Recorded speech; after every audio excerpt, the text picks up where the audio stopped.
Screen. Yeah, so hello everybody. Thank you for your interest in the SIFAR, and we are very pleased to have today Sophia Connell from Birkbeck College in University of London, who will talk to us about Aristotle on human use of non-human animals. So please, Sophia. Okay, I'm going to share my screen with the handout, which should also Yes. be available. Yes. So we are recording this talk, and now that nearly everyone is here, you have the handout in the chat, and Sophia will share her screen. And yes, very So well. can you see that fine? Yes, Okay. I'll begin. yes, thank you. Aristotle knew that animals' natures are manipulated by human beings for their own ends. He discusses their use as food and to produce other useful items such as tools and clothes. Living animals are persuaded or forced to undertake tasks for humans. Their own natural preferences and ways of life are changed in the processes of taming and training. But what does Aristotle think of all this?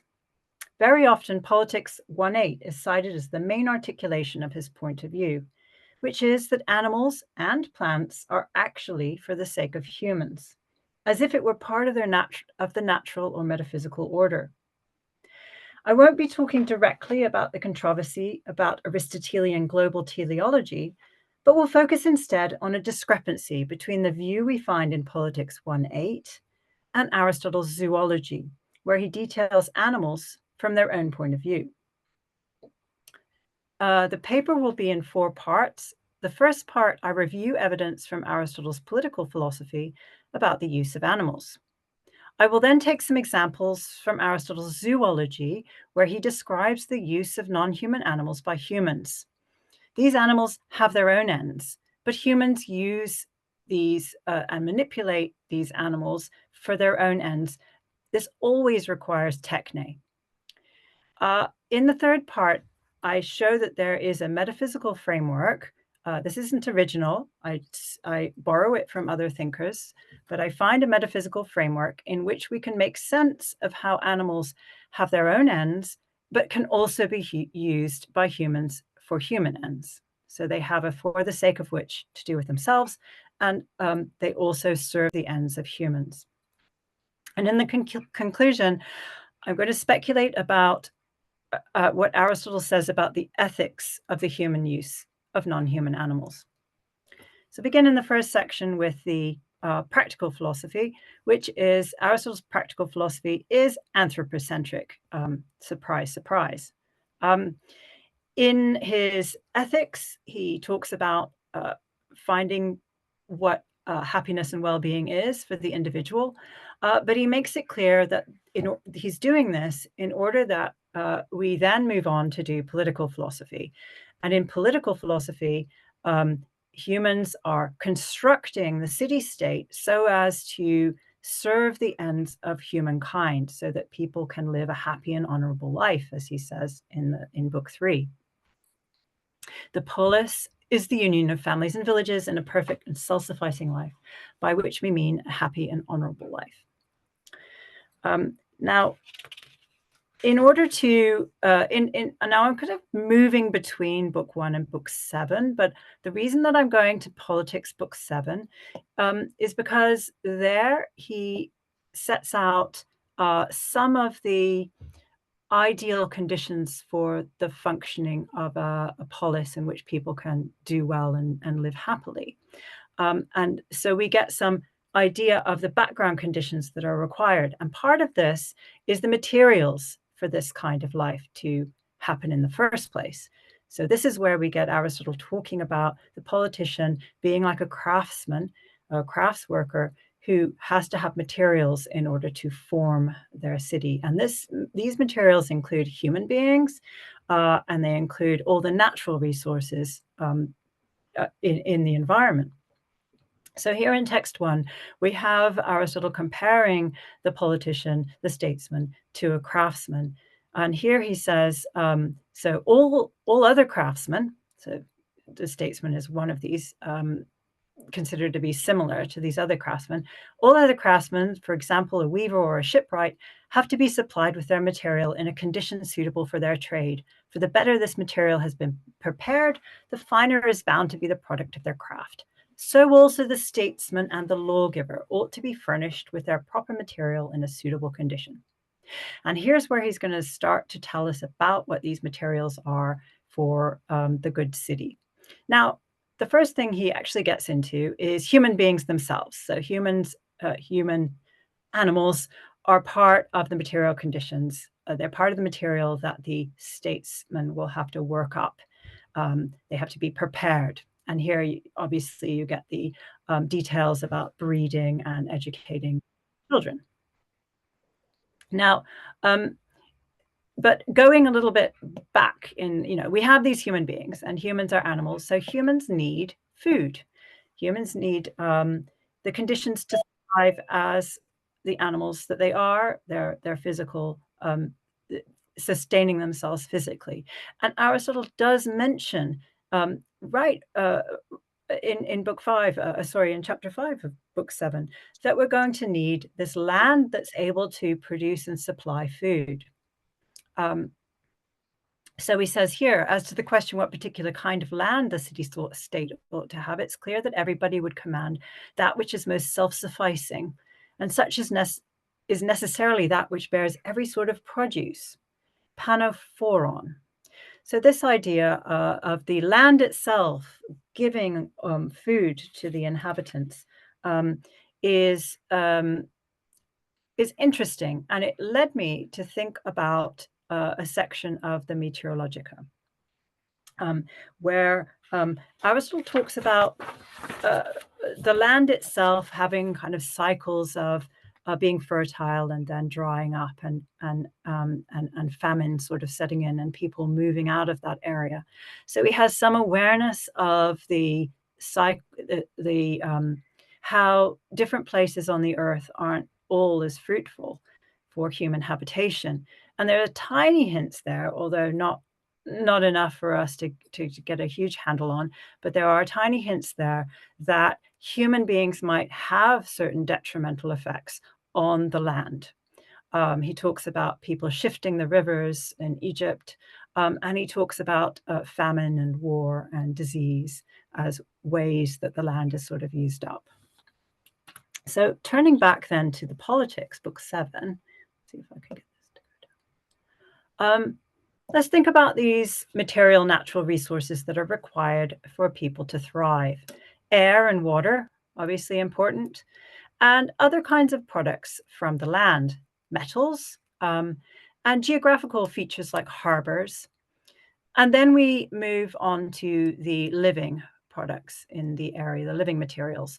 Plants, and especially important to the Greeks, are trees. So the Greeks are going to use the trees to make a lot of things, boats, houses, and so on. And they're also going to burn the trees to work on the metals and so on. And here's where Aristotle mentions animals. And animals are a sort of property for the state. He talks about animals and food and these instrumental goods as external goods. So it's not they're not intrinsic to the polis, but they are necessary. So he says, although states need property, the property is not part of the state. And there are many living things that fall under the head of property. So here he's talking about domesticated animals. So when I first mentioned the materials, I explained that Aristotle thinks that those materials have to be prepared in order for people to have be able to live well. The materials need to be prepared, just like a weaver needs the wool to be spun into thread.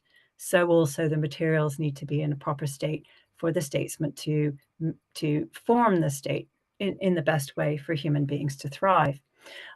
So what do we think? How do we think this might apply to these livestock animals or non-human animals?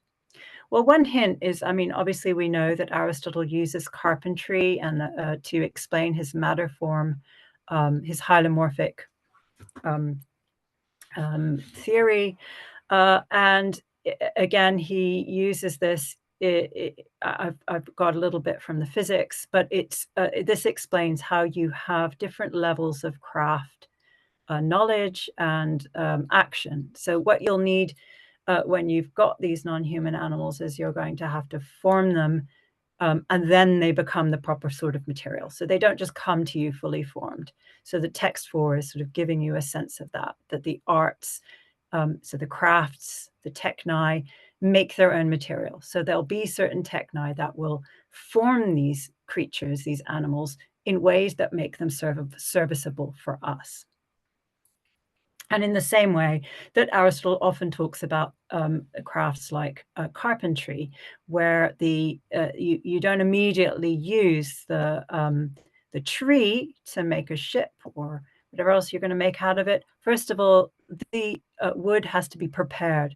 It has to be cut in a certain way, has to be dried, it has to be shaped, and you have to work with a grain of the wood to get the different types of wood that you need for the things you're going to make out of the wood. So what he understands when he talks about these things is that the natural product itself has a mind of its own. Well, obviously trees don't have a mind of their own, but the wood is really designed to facilitate the life of the tree that it's originally a part of. Humans have known this for a long time. That's how they are able to use different wood from different types of tree for different, because these different woods have different material qualities that are useful for different purposes.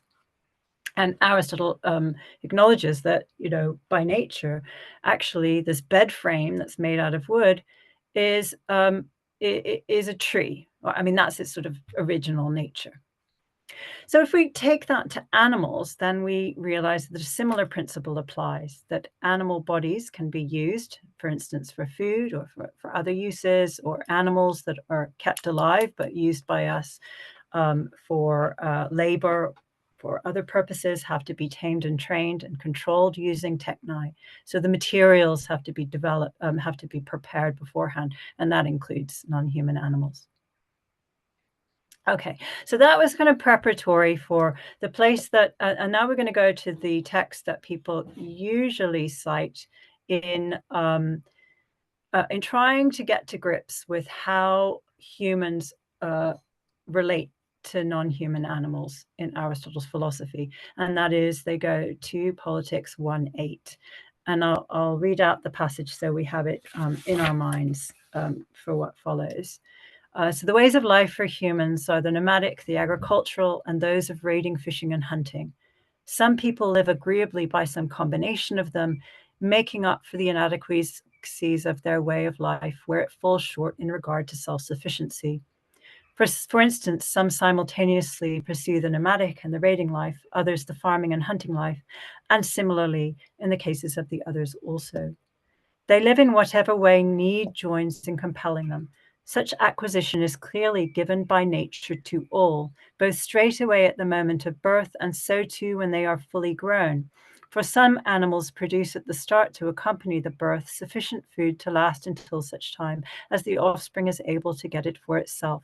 For example, those that produce grubs or eggs. The viviparous carry for some time within themselves food for their offspring being born, the natural substance of milk. So similarly, it is clear we have to suppose that for developed things also, plants exist for the sake of animals, and that the other animals exist for the sake of human beings, tame ones both for use and for food, and most but not all wild animals for food and other support, in order that we may obtain clothing and other tools from them. So the statement occurs in Politics Book 1, which is focused on rule, and here is focused on the household as the basis of the polis, which is essential to the polis. So we start with the household, and we are going to wonder for Aristotle how you get property. What are the basic kind of property that you need? Obviously, food is central to the property that you need for your household to function.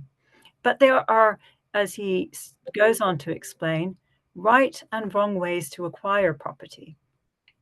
The property he's talking about here is food related, which Aristotle calls husbandry, and he defines it as the superintendence and acquisition of articles of food. Now, I feel like to understand this passage a bit better, we need to go backwards to what happens just before we get this passage. So I've moved back in text 6 to the section just before text 5. And here we see that he is talking about these articles of food and how to acquire them.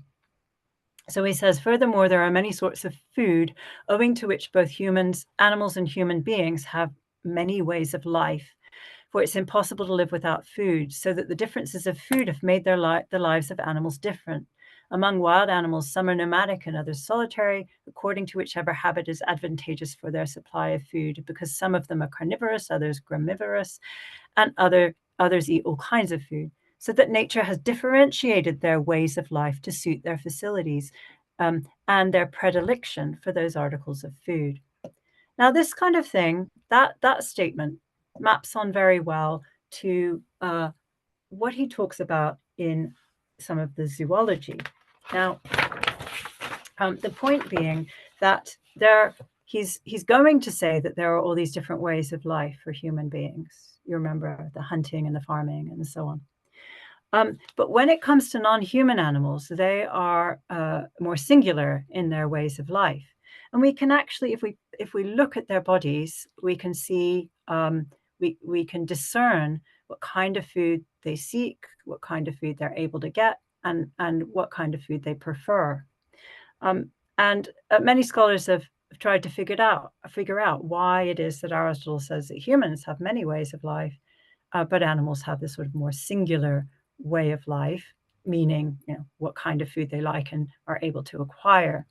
And I think really crucial to this is the human use of techni. Because if we look at text 7, all we need to do is sort of look at the bodies of animals to find the instruments sort of integrated into their bodies, the instruments that they use to acquire their food, and which indicate the kinds of food, the kinds of way of life they're trying to get this food, and their bodies facilitate their acquisition of this food. The tools are right there in their bodies. So for instance, the beaks of birds, I just give you that little bit there.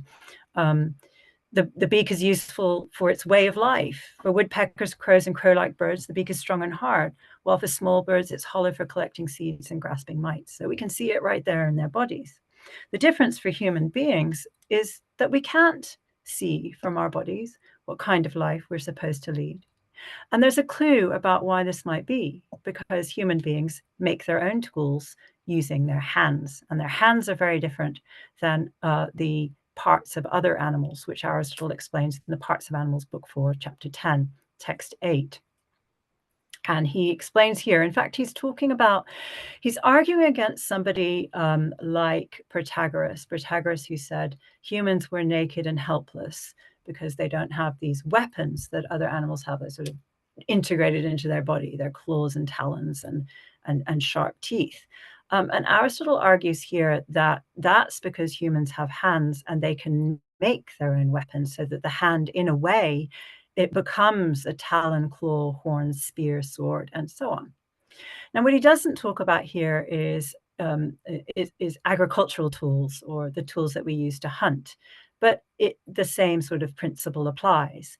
So humans are more adaptable. They can have different kinds of tools that they use to hunt different kinds of animals, or to tame and train and use different kinds of animals for their own good.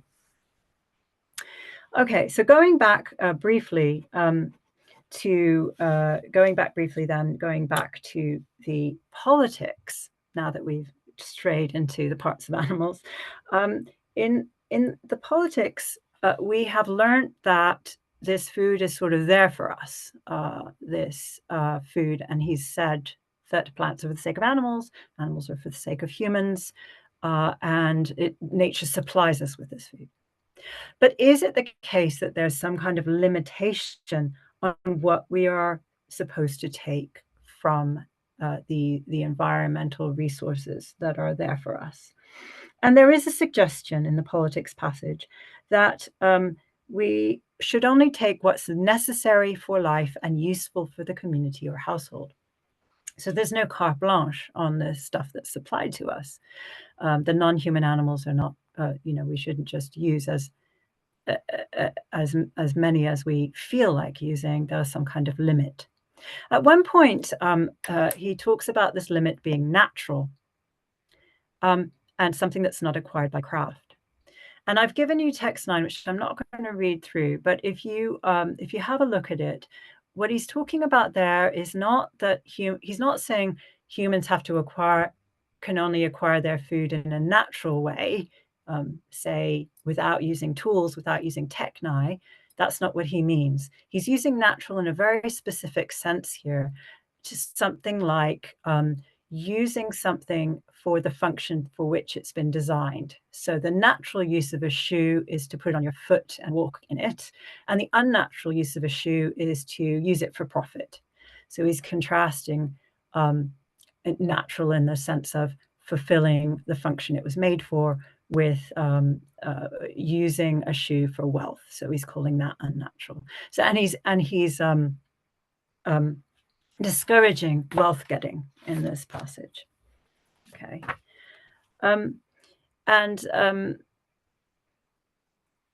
It's fine for humans then to use crafts. But one thing we've discovered is that household management doesn't involve a human having to establish the right over natural resources. He does say that these things are just given to us. In that passage, we learned that just like an egg has nutriment in it, and even a viviparous animal with a lactating female parent, in some sense, nature is providing it with that milk. So it's just there for us to use. It has been bestowed by nature upon us. And the provision of food then is there for us to use, as he makes clear as well in text 10, which is from the politics as well, where he again makes this point that we get later on in the politics, which is that a legislator, a statesman, has to come upon a situation in which the resources are there. Here he says the statesman doesn't create human beings, but having received them from nature makes use of them. So also it's the business of nature to bestow food by bestowing land or sea or something else. Well, it's the task of the householder, starting with these supplies, to dispose of them in the proper way, for it does not belong to the art of weaving to make fleeces, but to use them, and also to know what sort of fleece is good and suitable or bad and unsuitable. Here, later on, we get the focus on the statesman. Here it's on the householder, because the focus here is on the oikos, on the household. And here the supplies are given and they've been worked up already. So we're not thinking about the fleece, we're thinking about the worked up wool. So that's very similar. Now,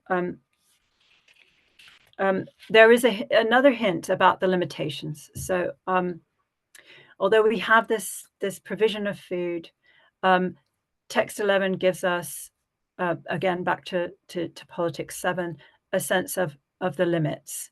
So here he says, in extent and magnitude, the land ought to be of a size that will enable the inhabitants to live a life of liberal and at the same time temperate leisure. Whether this limiting principle is rightly or wrongly stated must be considered more precisely later on when we come to raise the general subject of property and the ownership of wealth. So this is the only hint we really get. And we can pick this apart, which I'm going to say a little bit more in the conclusion about this. But there's some kind of hint that we want a sort of life that's not profligate, that's not focused on wealth. So those are the only limits that he's considering at this point. So turning then to Aristotle's zoology.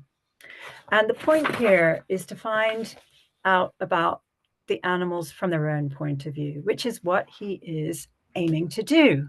And I'm going to look most passages from the Historia Animalium. And this is because this is where we get the most information we have from Aristotle about domesticated animals and husbandry and other practices such as this, and the taming and training of animals. The work as a whole is focused on animal natures. It's not in the same way anthropocentric, although it has its moments. You may know, if you know the text, that sometimes Aristotle uses the human body as a kind of paradigm to make creatures onto. However, he's not always doing this. Sometimes he's beginning from the animal natures themselves. And he is also sometimes starting with domesticated animals. And this is, I believe, a principle of familiarity. So there are some animals he's more familiar with. He knows the internal structure of, because it's easier to get access to them. And then he's mapping other animals onto them. But one striking thing in the Historia Animalium is that he doesn't give an account of domesticated animals separately from wild animals. He mixes the two together depending on kind of animal he's talking about, the category they fit in for him, whether they're blooded, whether they have 4 legs, all of those things he's looking at. And he's talking about both domesticated and wild animals in the same sections. When he notes more about domesticated animals, this is only because he had more access to them.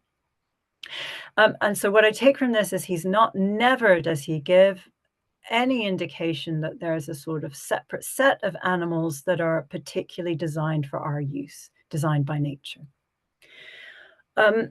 Now, the HA is not an agricultural manual, but Aristotle does use some information from agricultural workers and from people who work with animals. But now, people who work with animals are usually trying to catch them or use them for ways that benefit humans or for their own. And Aristotle does say that those people are not always trustworthy. This is text 12, because they are not looking at these animals for the sake of knowledge, for its own sake. They're looking at these animals for the sake of profit, to find out about them so that they can use that information to advance their goals of making money from them. However, it's interesting that he does, obviously he goes to talk to a lot of people who look after animals. And some of them provide very useful information about the intrinsic characteristics of these animals, because it's actually useful to know how these animals are without human manipulation, how these animals are sort of operate on their own. And then you take that information and then you can manipulate the animals to human ends. So one example that I came across was that Aristotle learns from the breeders of peacocks that the male peacocks try and destroy the eggs of the peahens. And so what these breeders then do is they take the eggs and they put them under chickens so that they're protected. So they use that information. Now, the main focus of the Historia Animalium is finding these differences between animals that are going to be the basis for explanatory accounts. And some of these differences are available to us, or we can find out about them because of our interactions with these animals. Say, for example, if we're trying to use these animals to provide us with food. So I'm going to give one example of that. We also can find out about them through our interactions in trying to use them for labor or tame and train them for other use. So there are 3 examples that I'm going to give. The first is about making cheese from milk of domesticated animals. The second is the production of mules, and the third is the training of war horses. So there are lots of examples, but I only really have time to talk about a few. Okay. So first is cheese making. So cheese making will help us to find out about the different characteristics of milk in different animals, which will perhaps help us to explain something about their bodies or about their physiology. It's in Historia Animalium, it's not always clear what explanatory account the information that he's gathering is aiming towards. But we know every time that he takes down information, it's because he thinks it's important and that there will be an important explanation connected to these facts. So the first quote is where he's explaining, he's saying why he's talking about milk. All milk contains a watery ichor known as whey and a consistent stuff known as curd or cheese. The thicker sort of milk contains more of the latter. The milk of the non-ambient curdles, non-ambidendates, they don't have two sets of teeth. Hence, the milk of the domesticated ones is made into cheese.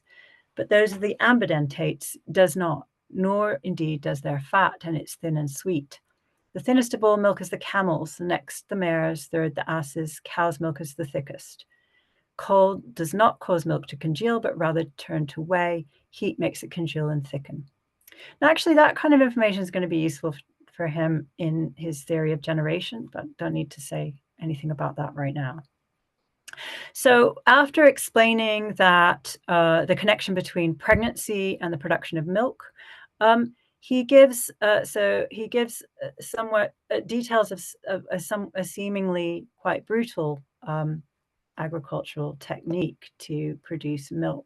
So from the furthermore, the inhabitants of the region around Mount Ieta take she-goats which refuse to submit to the male and rub their udders forcibly with nettles enough to cause pain.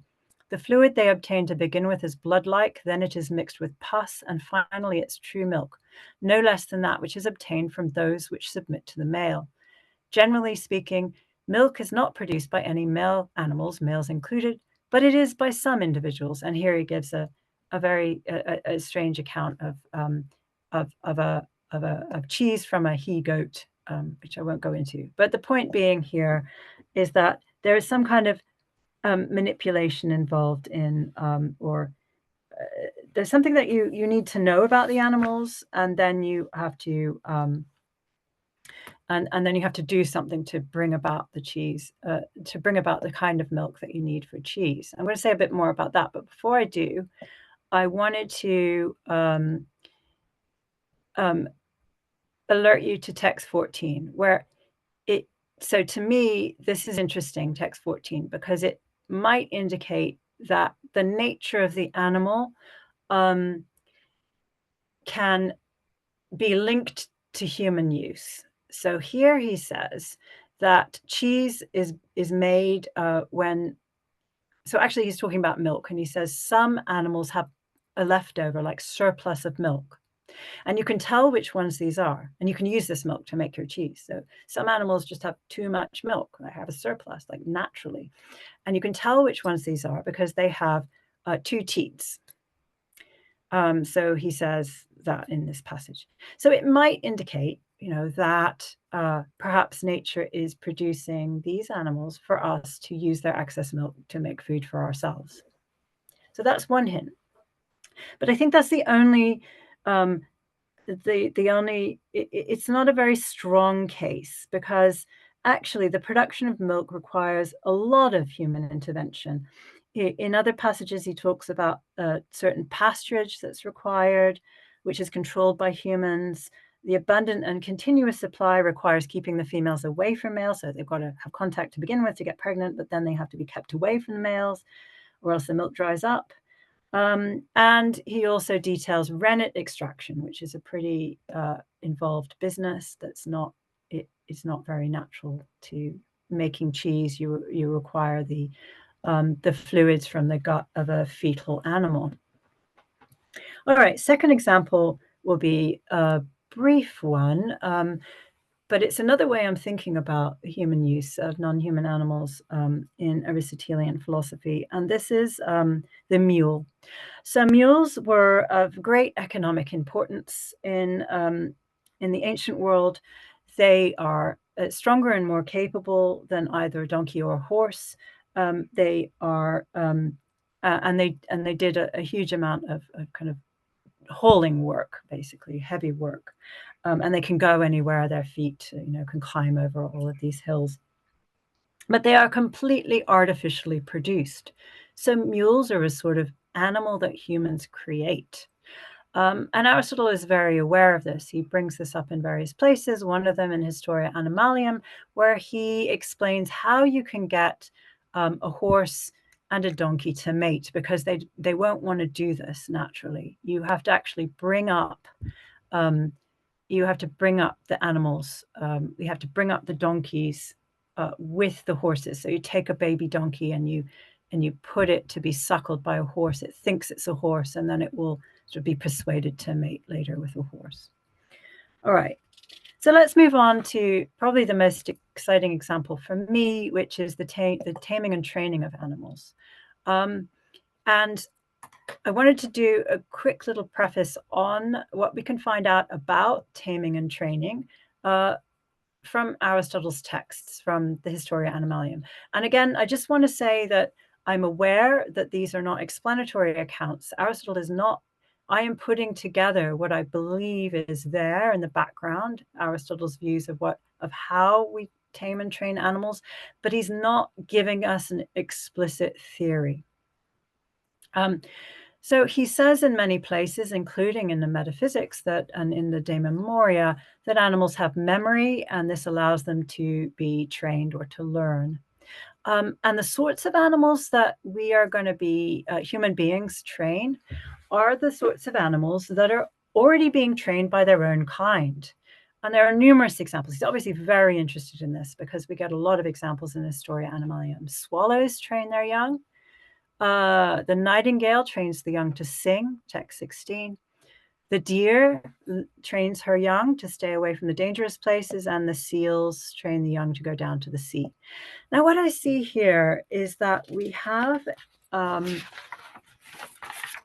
in these animals, they're not fully complete unless they receive this training from another member of their kind.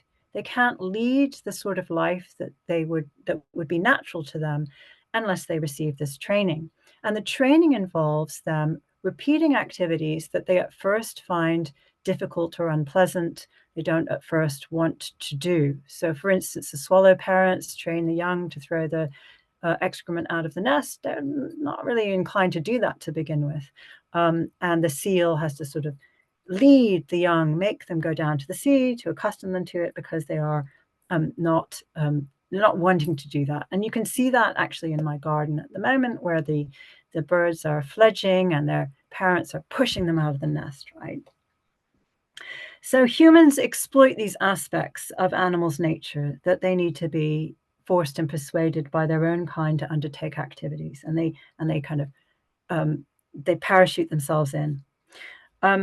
Now, just as an aside, there are kind of animals that we can see in antiquity. There is obviously this is going on with dogs and horses aren't really mentioned in this context by Aristotle. And my theory is that this is because there's so much on dogs and horses already, and the Historia Animalium is his attempt to document lesser known facts. So if you want to know about training horses, you go to Xenophon's work on horses, or you want to know about dogs, in his work on hunting is a huge amount about how you train the dogs. Okay. So Aristotle also documents intelligent behavior in wild animals that can never be tamed. And they often are cooperative as well. But there's one case where this is the kind of the best case scenario for humans and animals working together. So they kind of have their own goals, they have their own natures, and these animals retain their own natures while humans use them. And this is the case of men who use men and hawks who hunt together. This is text 17. The men hold sticks and stir the reeds and brushwood to make the small birds fly up, while the hawks from above appear overhead and chase them down. In fear, they fly down again to the ground. The men strike them with sticks and take them and give the hawks a share in the prey. So this is cooperative. The other thing to note is about taming. So I take it that taming will be a precursor to training. So that case of the hawks is not really training, it's just using similar capacities or similar desires to share. to share the food.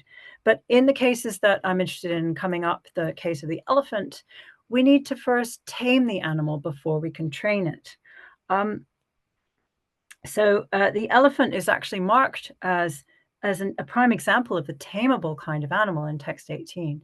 The tamest and gentlest of all the wild animals is the elephant, for there are many things that it both learns and understands. They are even taught to kneel before the king, and they have sunesis, they have understanding. So he declares tameness something natural, which is confusing to me. But I think that the point is that humans, again, there's something natural there. So we can find a natural kind of process of taming. If there's no shortage of food, then animals become friendly towards each other. And this is a kind of natural taming. But humans can produce these conditions artificially. They can manufacture a case where there's enough food that the animals don't fight, and they become tame and friendly, and they can start to stroke and cuddle the animals and so on. In fact, this is the modern account of how you tame an animal. So let's now move to the elephants. Now we've got the taming and training, the basic idea. So here, text 20, elephants too fight fiercely against each other and strike each other with their tusks. The defeated one is strictly enslaved and does not stand against the victor's voice. The elephants, in fact, differ to a remarkable degree in courage. As war elephants, the Indians use the females too. The elephant knocks down walls by striking his large tusks against them, and he strikes at palm trees with his forehead until he has felled them. So this is the kind of thing they do in war. And the hunting of elephants is done as follows. They pursue them mounted on particular elephants that are tame and brave. And when they have overtaken, once they order these tame ones to strike until they have exhausted it, then the elephant driver leaps onto its back and directs it with a prong. Now, while the driver is mounted, they are all gentle, but after he's dismounted, some are and some are not. But they bind their forelegs and those that turn wild with ropes to quiet them down.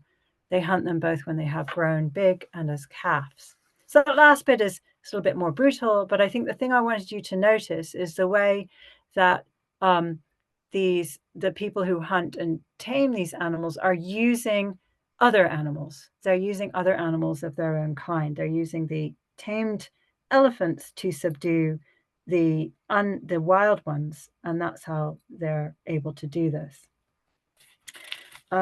So is taming and training is this a natural process? In a way, I suppose it is. I mean, but in a way, so and the other thing you could say about it is that humans are sort of naturally the most intelligent or rational, and therefore their process of taming or manipulating other animals is natural in a sense. But of course, it's a technological intervention, and in that sense, it's not natural. So text 21 tells us that that there's this difference between craft and nature, and the things that are by nature have their origins in themselves. So we would be looking for those animals that have that all of their propensities and all of their desires and all the things they aim towards are coming from their own nature, and not partly from their nature, and then sort of humans come in and manipulate that nature and make them useful for their own ends. So what we've seen is actually a disruption from these passages from Historia Animalium, disruption of animals' ways of life by human intervention. The milk production, you've got to change the mating habits, the eating habits, and so on. The mules are completely unnatural, and the gentle and intelligent nature of animals, of elephants as social animals, is used by humans to train and assist them in war. Okay, I'm going to kind of quite briefly go through the third section, and it may be familiar to many of you that there is a way to explain how it is that non-human animals in Aristotelian teleology are for the sake of humans while also retaining their own ends. And this is where you see that there are two senses of for the sake of which. The quote, text 22 is also quoted earlier, or also given earlier, is this idea that you can, if you have a certain kind of material lying around, then you can use it secondarily towards, so it's not there for this, it's not there to directly serve the ends of this particular animal, but the animal's nature manipulates these leftover materials to make something useful for it. So prime example is horns. So there's a lot of earthy material kind of left over. The animal's nature takes that material and makes it into horns because the horns will make their lives go better. So there's a kind of secondary teleology going on. So you can apply this to what exists in the external world as well. And actually what we find in the zoology is that many animals make use of natural resources in this way. For example, birds construct their nests out of plants and other materials. And Aristotle talks about these animals being resourceful, eumekanos. And when humans and non-human animals do these things, so when humans use non-human animals, they are being resourceful. They're taking what's in their environment, using it for their own ends. But the animal itself is not aiming to feed a human or to serve a human. They have their own ends in place. And this is something that Kuhlmann pointed out long ago in 1985. Plants and beasts contain the cause of their existence in themselves, but can secondarily be made subservient to the ends of procuring goods, clothing, and so on for man. The expediency of plants and beasts is secondary. So animal nature aims towards ends in the animal in question. Survival and continual generation is the sort of animals they are, completely independently of how humans or any other animal uses them.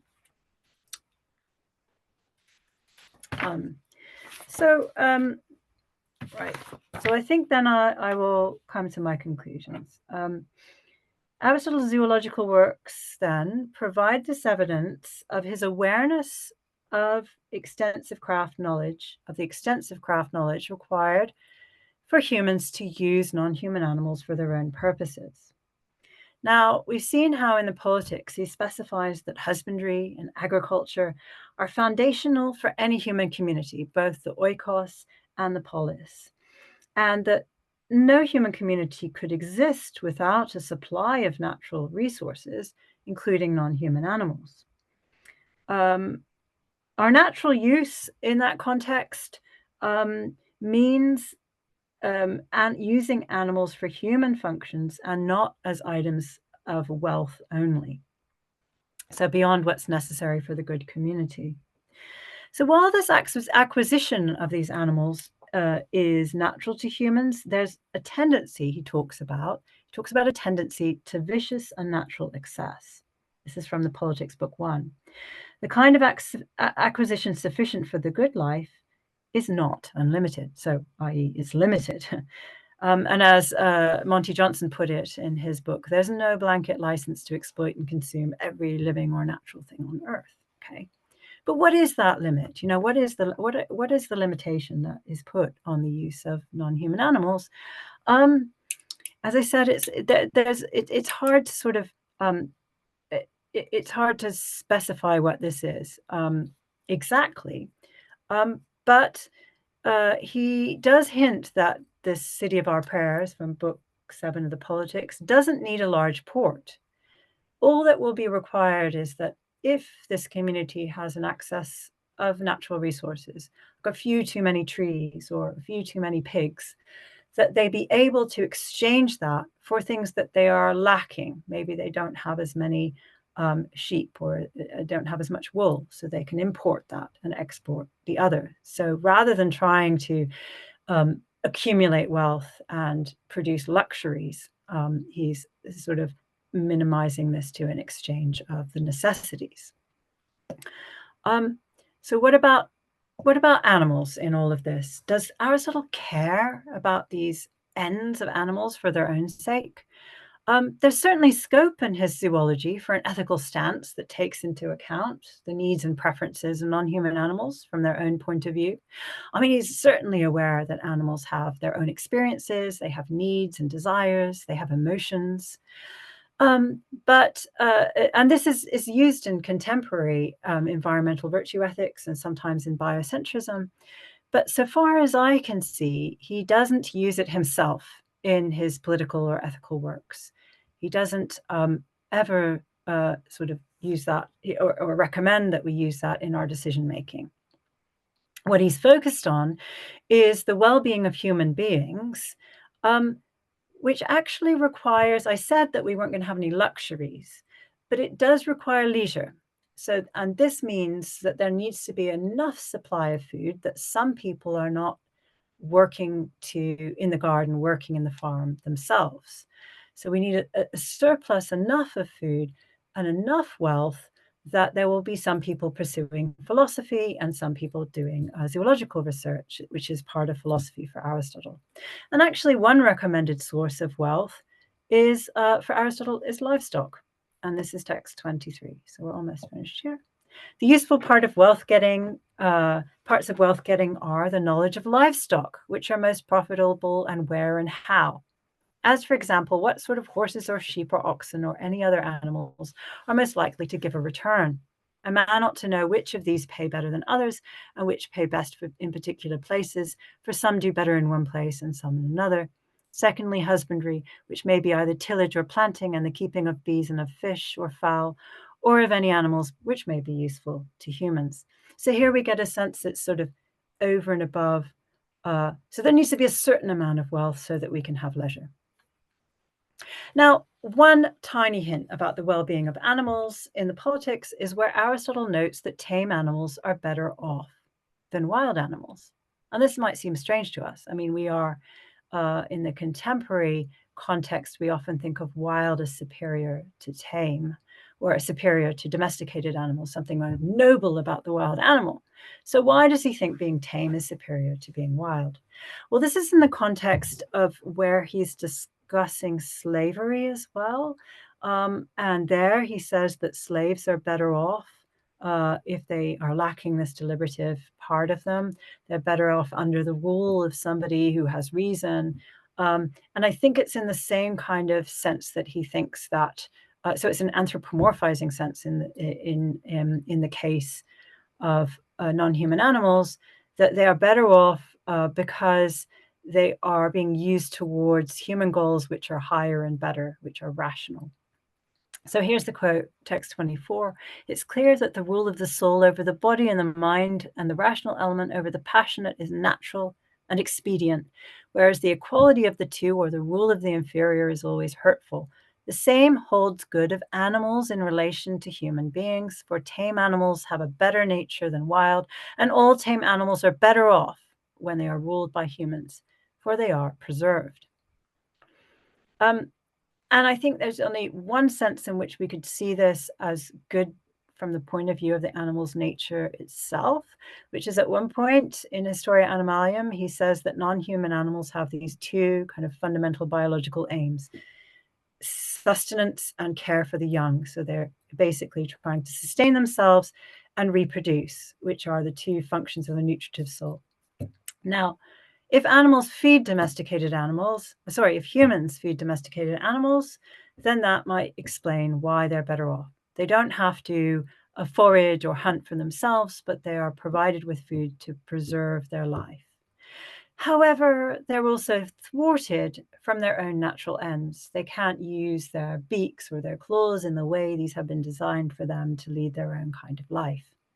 So in that sense, I think it's scant compensation that they're provided with food, but that they can't lead their own kind of life. So the only thing I wanted to note in closing is I was pondering over this passage, another passage in the Historia Animalium, Book 8, where Aristotle talks about war between animals. And I think that we can include humans here. So human beings are at war with other animals, with other living beings, over the places that they want to thrive. They have to subdue the other animals that would like to take what they want to eat. And I've experienced this recently when I've been growing some beans in my garden, and they have been consumed entirely by the slugs. So Aristotle's idea of this war with other animals means that human beings are quite in their rights to use their intelligent methods to beat the other animals and be able to thrive in this area. So I'll just, it's a sort of a way of explaining sort of in time before industrial farming and before, any of the kind of food supply that we think is is so easy for us now. It wasn't so easy in those days. So this is just to try to, in a way, to try and explain why he would have had this attitude. So that's my talk. Thank you very much. I will stop sharing now. Thank you very much, Sophia. Very, very interesting talk, very substantive. So if this is okay, we can start a discussion. So who wants to ask questions?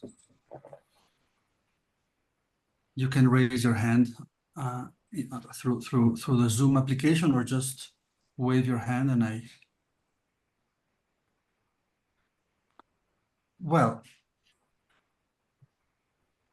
can. So Edgar, yes. Yes, Sophia, thanks a lot for this very interesting talk. I just wanted to make a question regarding, I mean, the central idea that even though that animals are for the sake of humans in one sense, they also have their own their own ends. And I wanted to ask you, what do you think about the specific case of mules? Because mules, they don't reproduce, they don't have, let's say, a natural end. In fact, in Metaphysics set 7.9, Aristotle says that seems to suggest that they are not, I mean, they are not natural beings in some sense, right? As you say, right? So there's, what end could they have beyond mere survival? Which, I mean, it's a kind of end, but in general, Aristotle seems to think that reproduction, care for their offspring, is what constitutes the ends of animals. And so it's like saying like a bed has its own end, which we created the bed, as in the same way as we created the mule. So how can the mule have their own ends apart from the ends that we assign to them? Yeah, good. Yeah, no, the mule is a very sad case because it's a monstrosity. It's unnatural, and it actually doesn't have a nature, sadly. According to Aristotelian philosophy, I mean, this is what he thinks.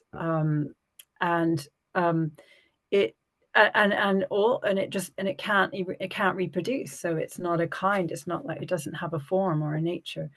And this is, what end would it have except sort of its own life and survival by eating, I suppose, by maintaining its body until it dies. But I mean, so Aristotelian philosophy is going to be it is going to be hard on these cases of humans kind of genetically engineering things, because it's going to be hard to find that there's a natural value there. It looks as if we've artificially produced it, like a bed or something, then it's going to be just for our ends. So we can do what we like with it. So that's a bit worrisome, isn't it? Yeah. Yes, because it seems that art enters for Aristotle, I mean, in the relation of humans to animals, in other things, not in reproduction. Only in the case of mules, it has to do with reproduction, right? Like deceiving the animals so that they reproduce in some sense. So that one thing I could say, I mean, so I am trying to find some Aristotelian resources for the ethics around these practices. And I think one thing you might be able to do is go back to the process, the human the force that's involved in mating the parents, and you can say that's unnatural, and that's something that I mean, it could be justified, of course. It could be justified by human requirements or human desires or something. But there is a sense in which you're thwarting the proper nature of horses by making them mate with donkeys, and vice versa, and donkeys mating with horses. So there you've got where you're doing something potentially wrong, or at least something that's thwarting the natural propensities of those animals. But once you've got the donkey, well, yeah. Okay.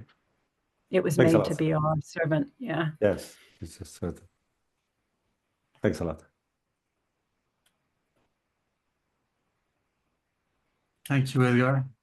Who else? Well, I have a few questions, Sophia, if I may. So there are a few. I have some questions about specific points in the two of the texts you Oh, cite great. in the handout. But I mean, I can start with a more general question that I want to ask you, which is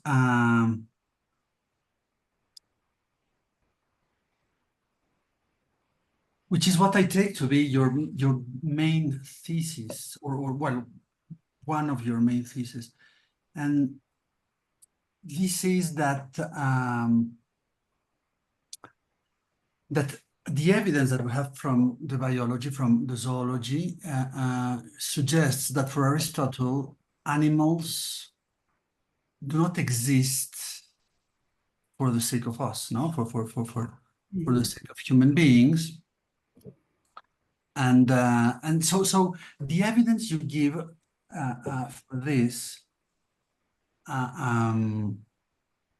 is that some passages that you quote here in the handout, especially let's say the milk passage, T13, and then the donkey passage, which is T15. Well, the milk passages are T13, right? 14. And then you have the donkey passage, which is how to breed and how to feed donkeys, no? And how will donkeys? I mean, it's about the interaction of mares and donkeys Donkeys. Yeah. and about copulation and nourishment, no? and feeding.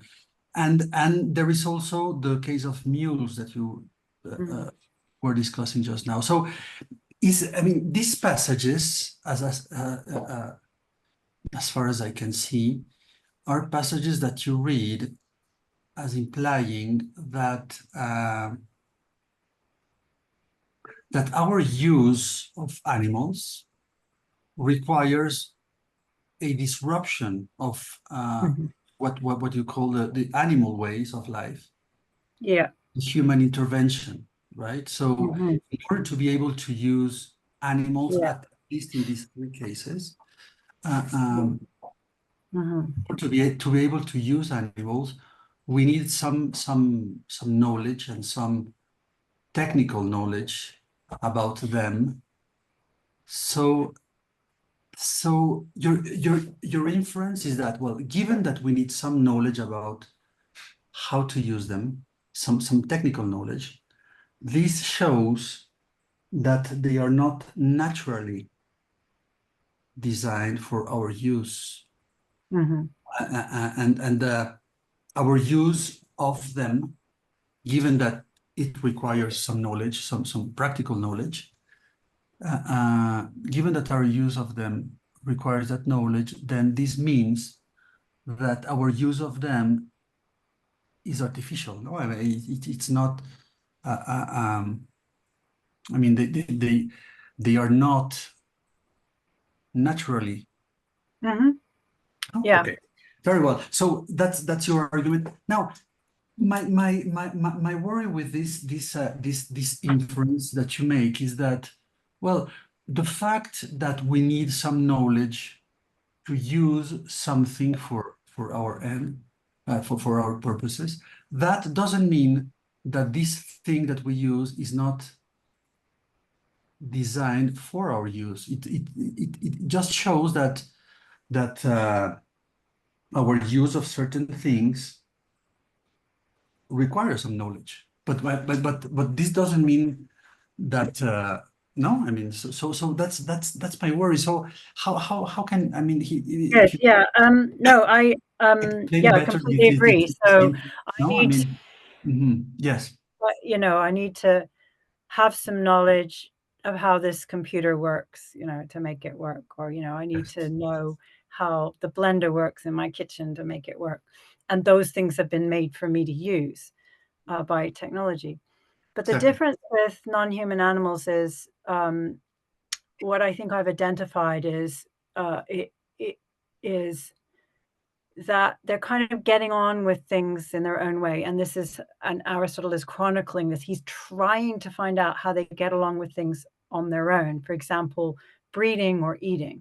So if you take these sheep and no human is around, they're going to breed and eat in a different way than the way that they have to be, how their reproduction has to be manipulated, and how they must be taken over here and fed this particular pasturage to get the milk.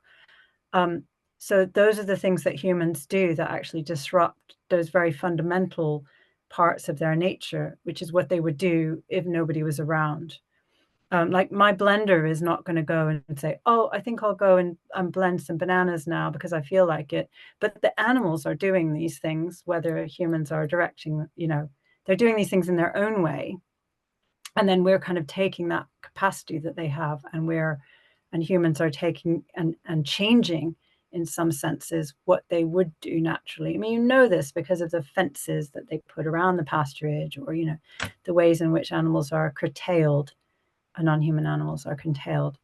So does that help at all? Yes, it does a lot, of course. Yes, I see the intuition, of course, and I agree with you.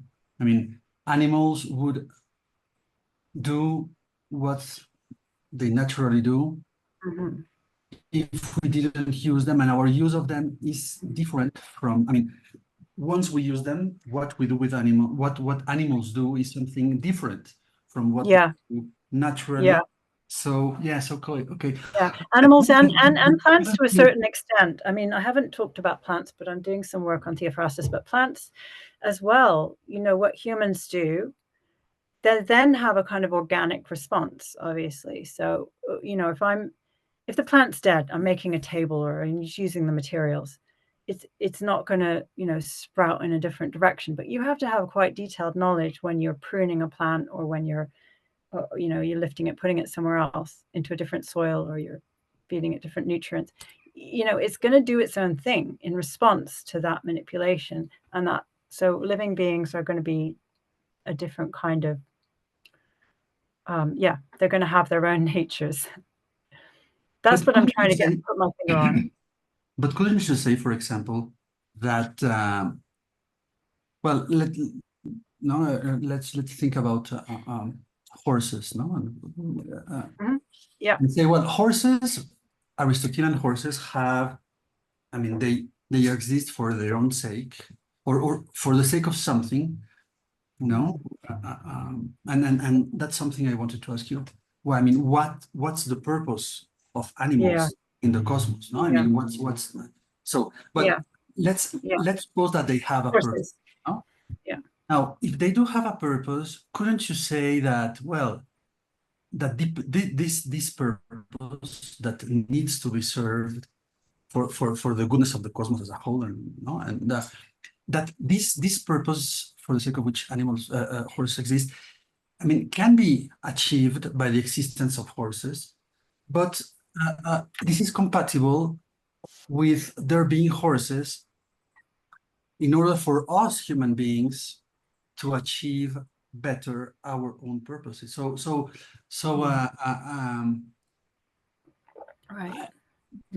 Our use of horses for our own sake, for our profit, is not incompatible with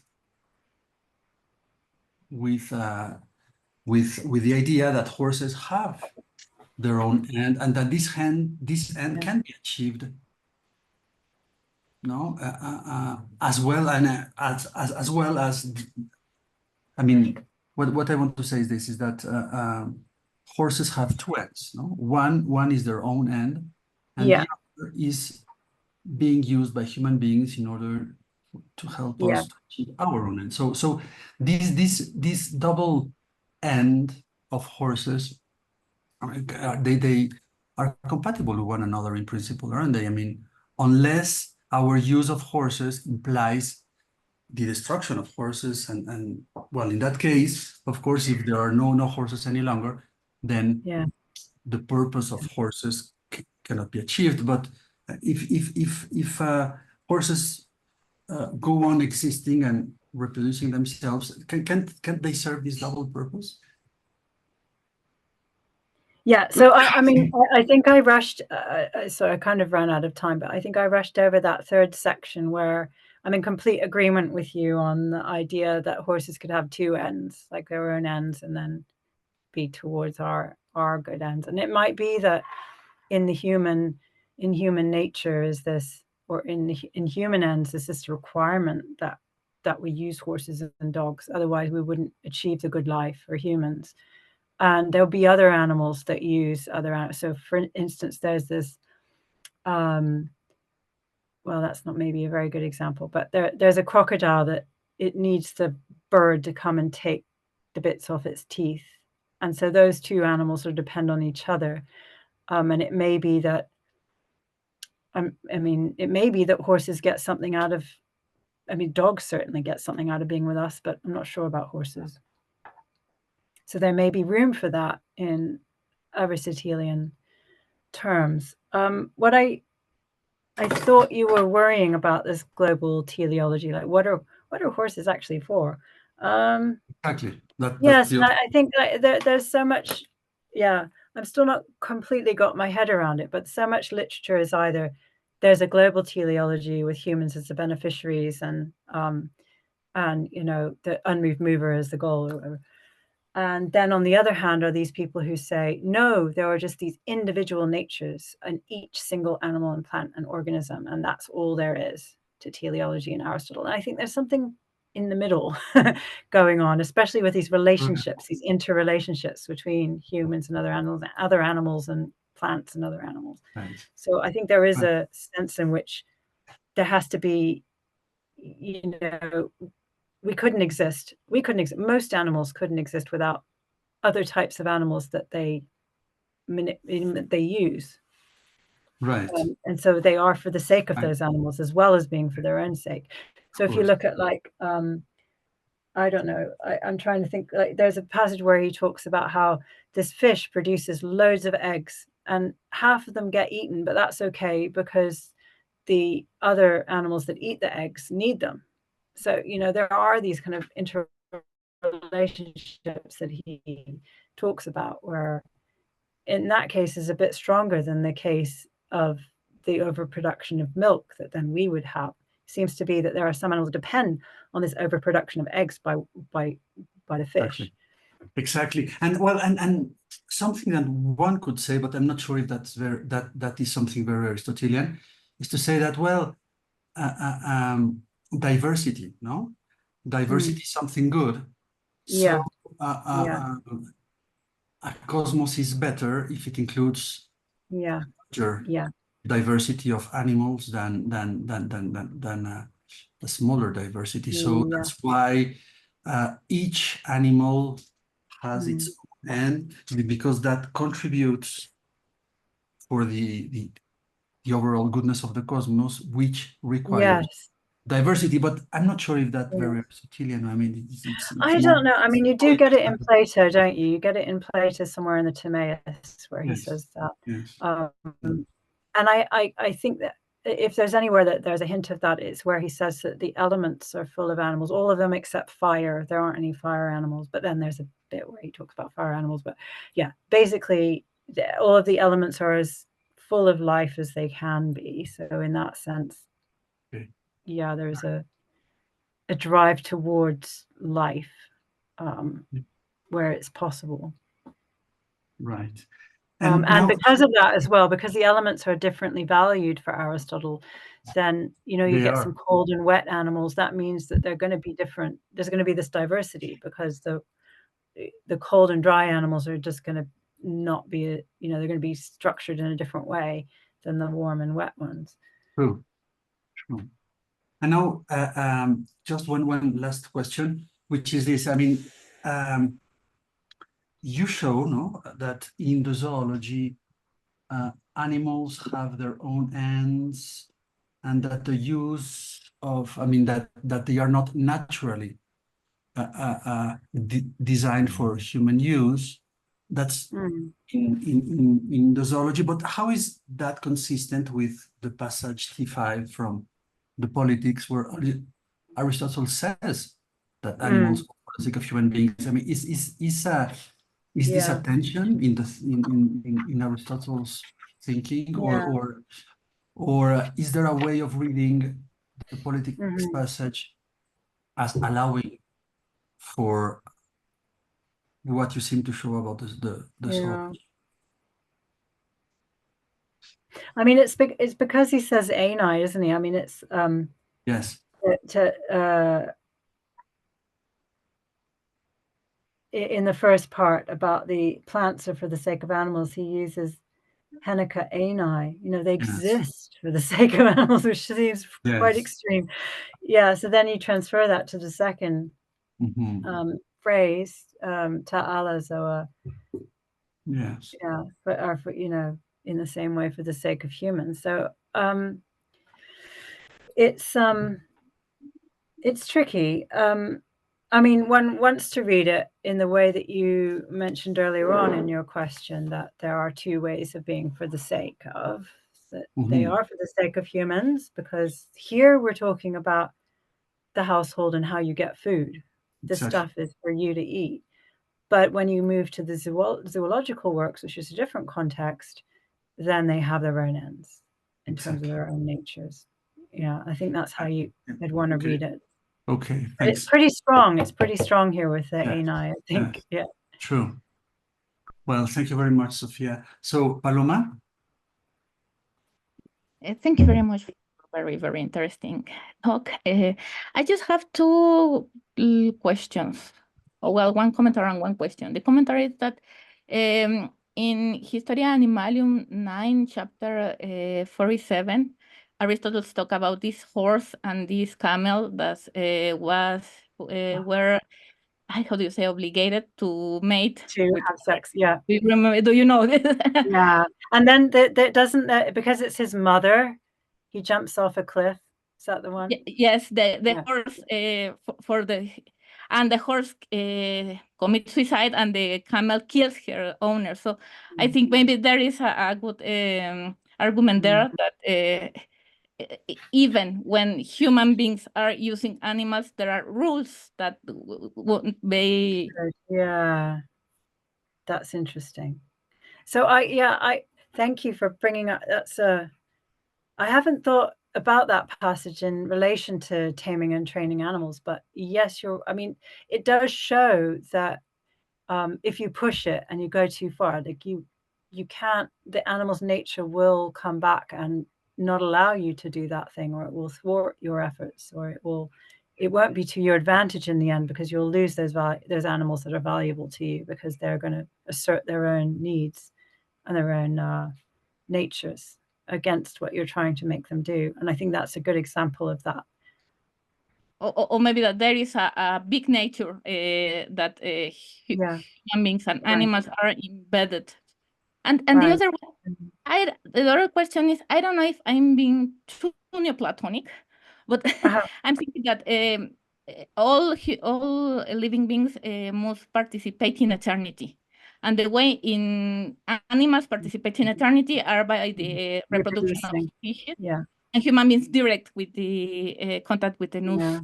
And I was thinking, well, maybe the way in human beings need animals in order to participate from eternity, then animal nature is naturally, his final end is to participate in eternity. So maybe there is hierarchical, teleological reason in order to explain why animals' nature can bend in order to serve another higher way of participating. I don't know what do you think about that?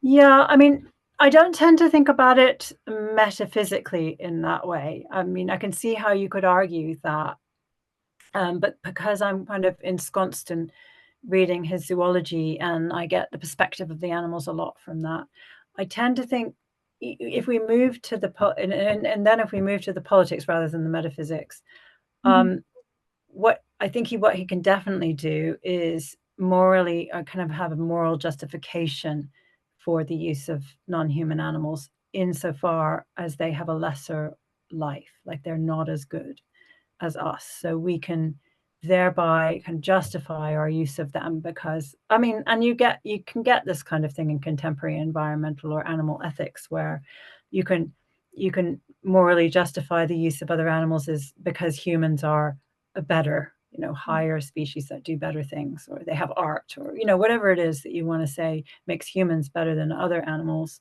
You can therefore justify using other animals for the sake of humans. So I think he could do that. You don't see him doing it explicitly. It's just more of an assumption. It's just more of a kind of background assumption that, of course, humans are rational and humans have this capacity to do philosophy or to understand the eternal essences of things, to be closer to God, to be eternal in that way by their nous, kind of becoming one with the nous of the universe. And animals can't. So, yeah, I can see this. But, if human beings, sorry, I'm going to just rant a bit, but just one more thought on this, that I think even Aristotle would think that if human beings run every other living being into the ground, the current extinction crisis, that they're not going to be able to thrive. That there needs to be a balance between other living beings and human animals. Maybe there is in the animal nature some potentiality to serve to human, and they actualize only in some cases, and in another cases they don't actualize, and they are participating in eternity in its own way. I don't. Well, sorry. That's interesting. That's interesting. I mean, if there were anywhere I'd see that, the potentiality to serve humans. If there's anywhere I see that in potentially, I see that in Aristotle is where he talks about some animals being naturally tameable. And I think, why would that be? Like, I mean, actually, it's true. There are some animals that are naturally tameable, but not because we now believe that they were kind of made for us to use. But perhaps for him, the fact that there are these animals that are sort of ready to serve us, they're quite easy to, basically domesticated animals, because he doesn't know about evolution. So he doesn't know that thousands of years have been spent making these animals quite easy for us to manipulate. So he might thereby think, well, they're sort of hanging around wanting to serve us. And that's natural. And that sort of shows that humans are superior. Yeah. So, yeah, I could see that. Okay, thank you very much. Thank you for your questions. Thank you, Paloma. Thank you, Sophia. Edgar? Yes. I have another question. It relates to one of your central claims that the use of animals by humans always requires techne. And so I wanted to ask you, what do you think about that claim in relation to Metaphysics Alpha 1, where Aristotle distinguishes between, as you know, between empeiria and techne? And he says actually that since empeiria is about particular things, praxes are about particular things, then in general, empeiria doesn't differ regarding practical outcomes from techne. And in fact, empeiria by itself is superior practically to techne without empeiria, right? So it seems that, I mean, I don't know if what do you think about that? Because it seems to suggest that our use of animals can do with empeiria most of the time. Yeah, I think I can accept that. I think I can accept that, but it is so. But wouldn't the empeiria depend on somebody else having the technical knowledge, or can it just stand on its own? I can't remember the context very well. So what would be the upshot of my accepting that? What would that do to my argument?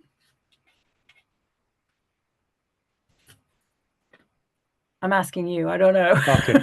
No, I'm thinking that as you're right. I mean, there may be a techne. There is a techne. Someone has a techne. Right. Yeah, someone has a techne. Someone has a But techne. people get by in their use of animals with empiria because no, okay, you need to know the there is. cause or the I think all I need is universal. that there is a techne. Okay. Yeah. No, I Perhaps think I a should. reformulation of that Good. point. I think I need to reformulate that. Yeah. So there is, not that everyone needs to have it who uses animals. Yeah, that's a very good point. Yeah. Especially, I mean, the example of the medical example, right? That the people without that don't have the technique of medicine can cure other people. That's for sure, right?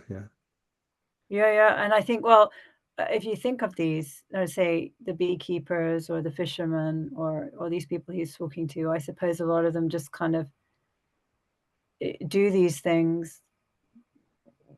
They are pretty successful at them, but they may not be knowledgeable about the techne. Yes. But they keep the animals very, very well. I mean, exactly. Yes, Yes, that's all. Thank you. Oh, thank you. Yeah, that was helpful. Anyone else? No? Okay. Well, I have just another point. Yes, of course. Maybe in relation to, again, to metaphysics alpha one, because I mean, as you know, Aristotle distinguishes there between animals who have memory. I mean, among animals, between animals that have memory, I mean, there are some two groups: the ones who are intelligent but do not learn, and those who learn. And so it seems that crucial thing for learning, as opposed for training, is hearing, right? I mean, the animals who don't have the perception of hearing, then they cannot learn, right? Like the bee. Yes. They got to follow orders.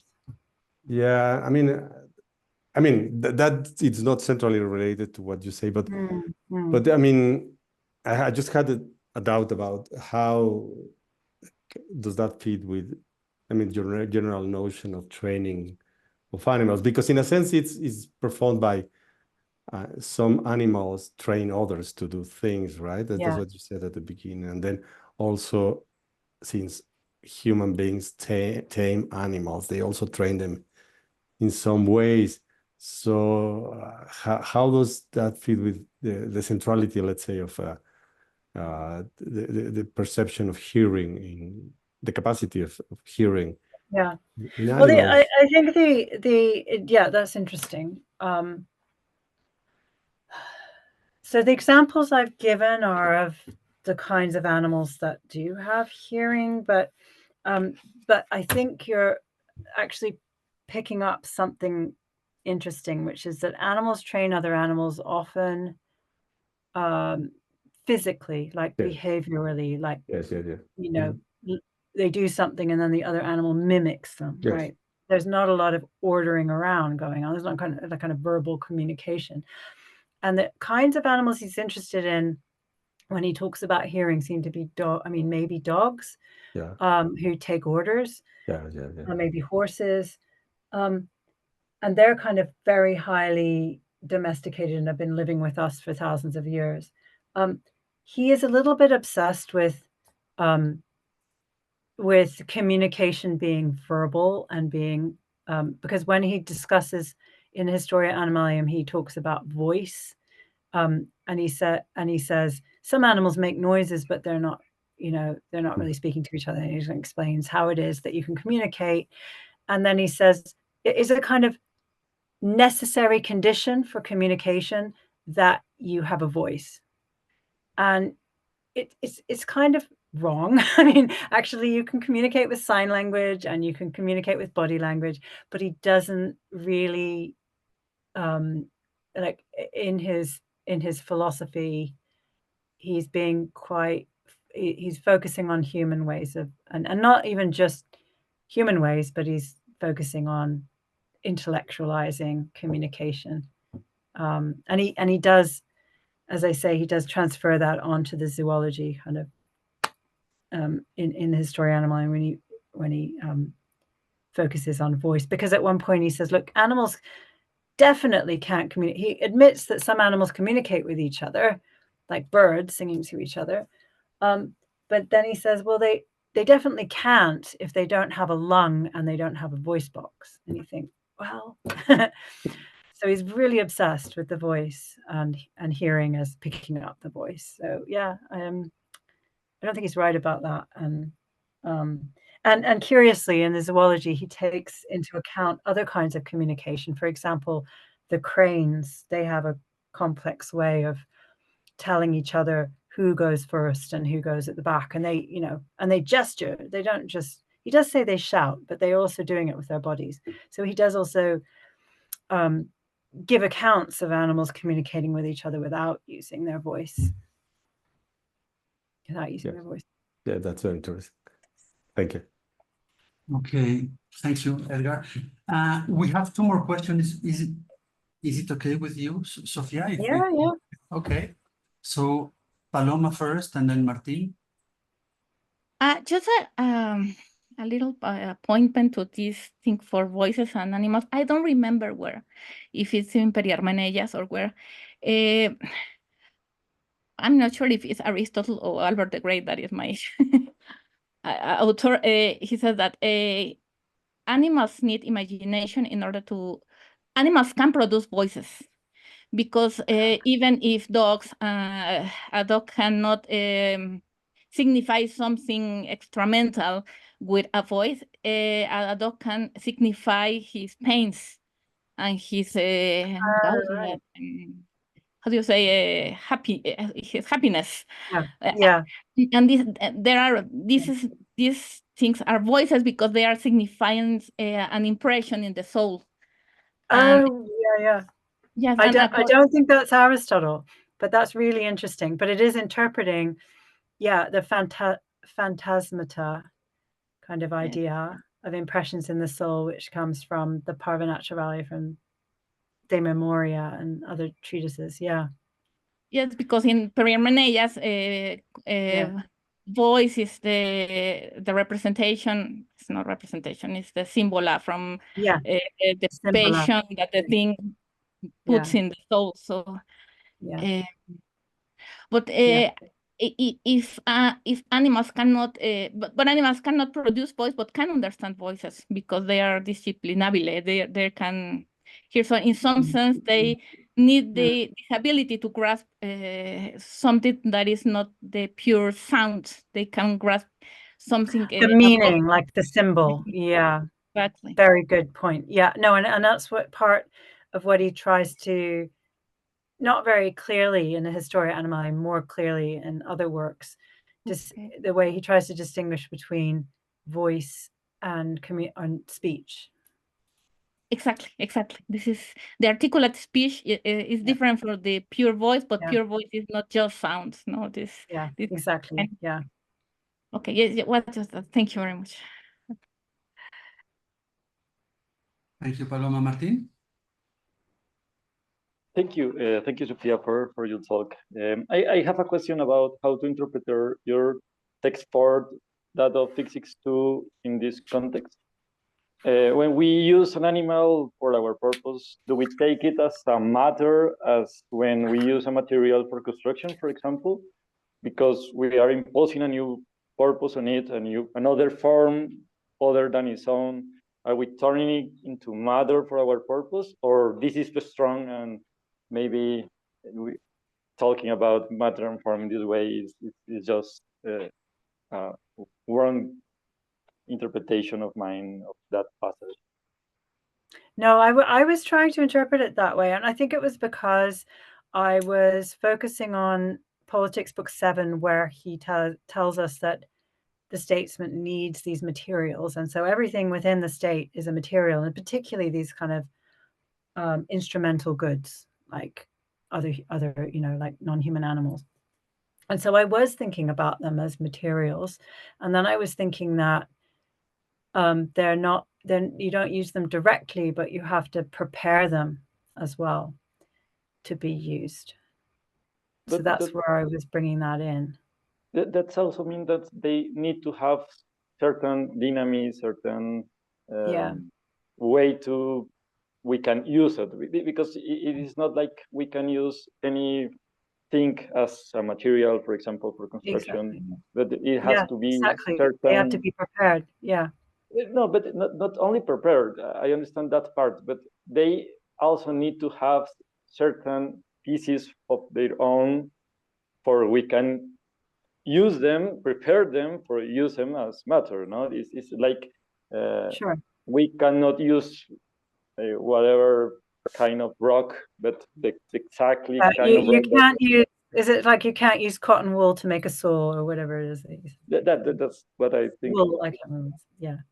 So, yeah. So they're going to have their own characteristics. Good. Yeah. But that characteristic is not there. It's not having that characteristic is not their ends. Is not their goal or their form. Exactly. Yeah. It's like when we use the That's what you referred as indirect theology. That new imposition of a new end that is not the main end of the end of the form, and it's indirect theology because now we explain how we use. Oh no, how we use, but we explain that thing that we are using. For example, the animal in certain way that we use, in a new logos, in a new explanation of what they are. So that's the indirect way of making something for the sake of, or taking something for the sake of. Yeah. But they are not the end for that use. They are just mediums for that use. Is that correct? Mm-hmm. Right. Okay. Thank you very much. It's very interesting. Does that make sense? Yeah. Yeah. So it's very interesting to understand that passage that is very difficult about the two sense of the sake of. Yeah. And that passage of Metaphysics 12 that Aristotle says that you have this two, the end and the medium for the end. So I think direct and indirect is a interesting way to put it. Thank you very much. Yeah. And I think so if you look at Monty Johnson's book on teleology, he's got a very good section on that, and Mircea Lunason's book as well on teleology and explanation in Aristotle. So that's why I say it's not really it's not my innovation, this view. It's just borrowed from them. Thank you. That was very useful. Okay, thank you very much. Any more questions for Sophia? No? Well, Sophia, would you like to add something? Or? No, just thank you very much for inviting me. I really enjoyed meeting everyone, and thank you very much for your questions. No, thank you. It was a very substantive paper. I enjoyed it very much, and I think we all liked it very much. And the video, this session was recorded. The video will be available in our YouTube channel in a few hours. You will find in the chat the link to our YouTube channel in a few hours. Okay. Well, thank you very much, Sophia, and I hope to see you again. Thank you very much. Bye. Bye. Bye.